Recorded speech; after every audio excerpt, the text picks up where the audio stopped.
السلام علیکم دوستو، میرا نام ہے شعیب خان اور آپ دیکھ رہے ہیں امپورٹنٹ نالج۔ دوستو، آج سے 3,500 سال پہلے کی بات ہے کہ جب مصر کے بادشاہ فرعون نے موسیٰ علیہ السلام اور ان کی قوم بنی اسرائیل کو ختم کرنے کی کوشش کی، اور فرعون پیچھا کرتے کرتے وہاں جہاں پہنچا جہاں صرف آگے سمندر تھا اور موسیٰ علیہ السلام کے پاس اور کوئی بھی راستہ نہ تھا۔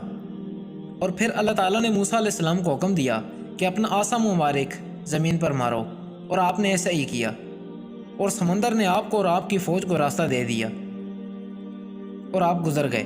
لیکن جب فرعون اپنی فوج کے ساتھ گزرنے لگا تو سمندر پھر سے آپس میں مل گیا اور فرعون اور اس کی پوری لشکر کو اپنے ساتھ بہا لے گیا، اور اسی طرح فرعون کا پورا لشکر سمندر کے اندر غرق ہو گیا۔ لیکن سمندر نے بھی اس کی ناپاک لاش کو برداشت نہیں کیا اور اسے باہر ساحل پر پھینک دیا۔ اور وہاں کسی مصری شخص نے جب دیکھا اور فرعون کی لاش پہچان لی تو اس نے فرعون کے دربار میں بتایا، اور پھر مصریوں نے فرعون کی لاش کو مختلف ادویات لگا کر اسے تابوت میں بند کر کے رکھ دیا۔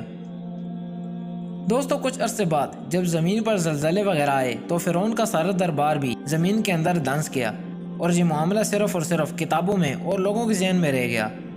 لیکن جب اللہ تعالیٰ کے آخری نبی محمد صلی اللہ علیہ وآلہ وسلم اس دنیا میں تشریف لائے، اور جب اللہ تعالیٰ نے اپنی آخری نبی پر اپنی سچی کتاب نازل کی تو اس پر بہت سے واقعے فرعون کی حکومت کے تھے، اور ایک آیت میں فرعون کی لاش کو محفوظ کرنے کے بارے میں اللہ تعالیٰ فرماتے ہیں کہ ہم تیرے جسم کو آنے والے انسانوں کے لیے عبرت بنا کر محفوظ کر لیں گے۔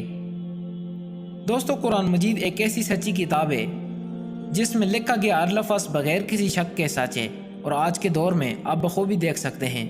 اور اللہ تعالیٰ نے فرعون کی لاش کو کیسے عبرت کا نشان بنایا، اور قرآن کریم کے الفاظ کس طرح سچے ہیں یہ بھی بتایا۔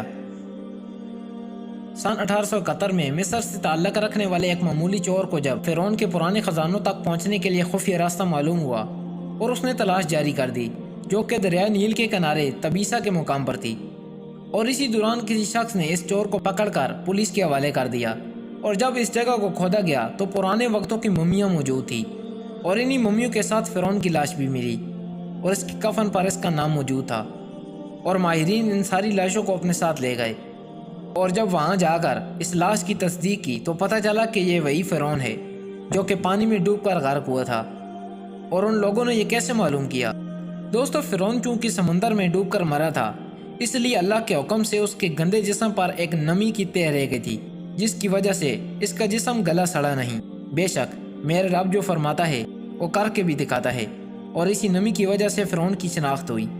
اور اس کے بعد جب لوگوں نے دیکھا تو بات واضح ہو گئی کہ یہی فرعون ہے جس نے اپنے آپ کو خدا بولا تھا۔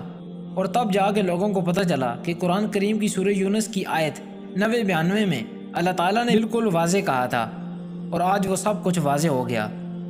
دوستو، اس بدبخت کی پیدائش بھی بہت حیرت انگیز تھی، کیونکہ اس کے جو ماں باپ تھے وہ آپ جان کر حیران ہوں گے کہ وہ آپس میں بھائی بہن تھے۔ اس کی پیدائش کتنی لعنت قسم کی ہے، استغفر اللہ، اللہ معاف کرے۔ دوستو، ذرا خود سوچئے کہ اس جیسے غدار کو اللہ تعالیٰ نے کیسے لوگوں کے سامنے عبرت کا نشان بنایا۔ جو فرعون خود کو خدا کہلواتا تھا وہ آج میوزیم میں پڑا ہے۔ اس لیے ہمیں یہ ماننا چاہیے کہ اللہ تعالیٰ کی ذات کے علاوہ کوئی عبادت کے لائق نہیں، وہی رازق ہے اور خالق ہے۔ میری دعا ہے کہ اللہ تعالیٰ ہمیں اور ہمارے ایمان کی حفاظت فرمائے۔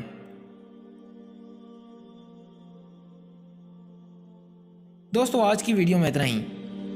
اگر آپ کو یہ ویڈیو اچھی لگی تو اسے لائک کرنے کے ساتھ ساتھ ضرور شیئر کیجیے گا، اور اگر آپ نے ابھی تک ہمارے چینل کو سبسکرائب نہیں کیا تو ہمارے چینل امپورٹنٹ نالج کو سبسکرائب کرتے ہوئے ساتھ موجود بیل آئیکن کی گھنٹی کو بھی پریس کر دیں، تاکہ ہمارے نئے آنے والی اس طرح کے انفارمیٹیو ویڈیوز آپ تک بآسانی پہنچ سکے۔ اب میں ملوں گا آپ کو ایک نئی انٹرسٹنگ سی ویڈیو میں، تب تک کے لیے مجھے اجازت دیں، اور اپنا اور اپنی فیملی کا ڈھیر سارا خیال رکھیے گا۔ ہمیشہ کی طرح thanks for watching this video. اللہ حافظ۔